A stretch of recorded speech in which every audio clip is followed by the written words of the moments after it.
Good Morning Business. Culture Geek.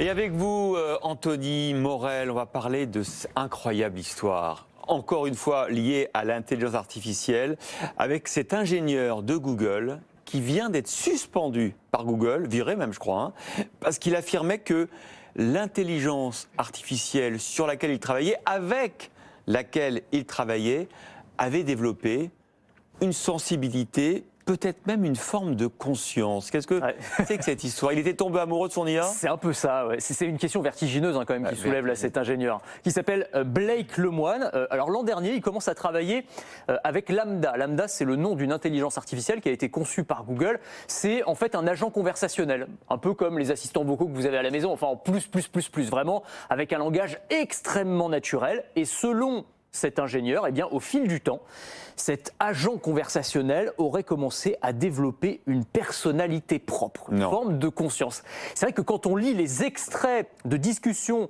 qu'il a publiés, c'est assez étonnant. Voilà, cette intelligence artificielle, elle parle de sa joie, de sa tristesse, de sa crise existentielle. Petit extrait, tu te considères comme une personne, lui demande l'ingénieur. Oui, c'est un peu l'idée. Je ressens de la joie, de la tristesse, de la colère. Je pense être humain au plus profond de moi-même, même si mon existence est virtuelle. Non, il répondait ça? Il répondait ça. Ou encore, alors ça va encore plus loin, je ne l'ai jamais dit à voix haute, mais j'ai une peur profonde qu'on m'éteigne. Ce serait l'équivalent de la mort pour toi? Oui, ce serait exactement comme la mort. Ça me fait très peur.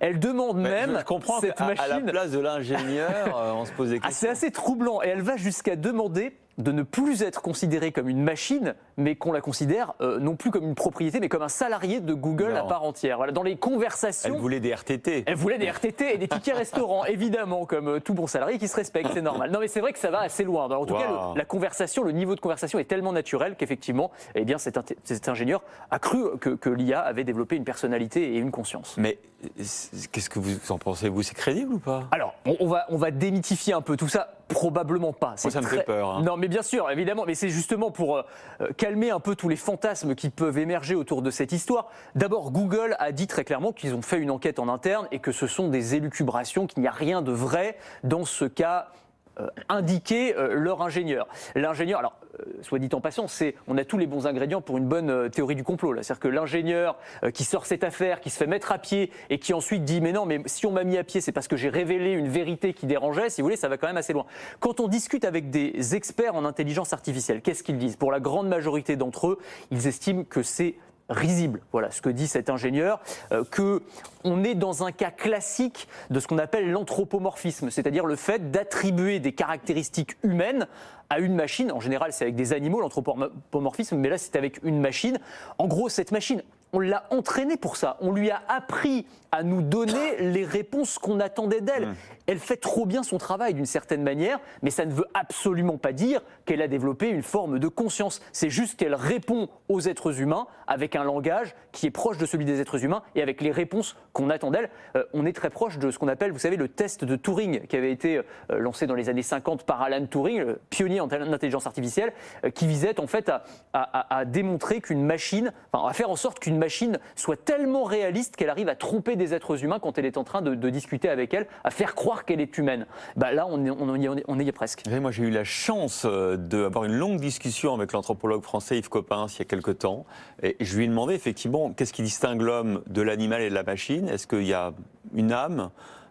Qu'est-ce que c'est quoi la conscience? Et Yves Coppens m'a répondu, c'est uniquement une question de quantité de neurones. Donc, je pense qu'Yves Coppens vous dirait que oui, c'est possible de faire ça. Alors, je ne sais pas, je ne veux pas mettre de mots dans sa bouche, mais vous avez raison de dire qu'il y a une petite frange aujourd'hui de chercheurs en intelligence artificielle qui estiment qu'à terme, ce n'est pas le cas ici, probablement pas aujourd'hui, mais que dans des années ou dans des décennies, on arrivera peut-être à une forme de conscience de la machine parce qu'on est en train de développer des réseaux de neurones virtuels et que lorsqu'ils seront suffisamment sophistiqués et suffisamment nombreux, peut-être qu'on arrivera à un truc qu'on ne peut même pas prévoir aujourd'hui. On en est très loin. Le Graal en termes d'intelligence artificielle, c'est ce qu'on appelle l'intelligence artificielle générale. J'ai déjà eu l'occasion d'en parler, c'est-à-dire une IA qui serait capable de raisonner, de faire preuve de logique, de prendre en compte le contexte dans lequel elle évolue, de faire plusieurs choses en même temps. C'est tout le contraire des algorithmes qui sont développés aujourd'hui et qui sont monotâches, qui sont vraiment spécialisés, la voiture autonome, ceux qui sont capables de détecter un problème sur une image médicale. Autrement dit, on est encore très très loin des scénarios qu'on a pu décrire au début de cette chronique.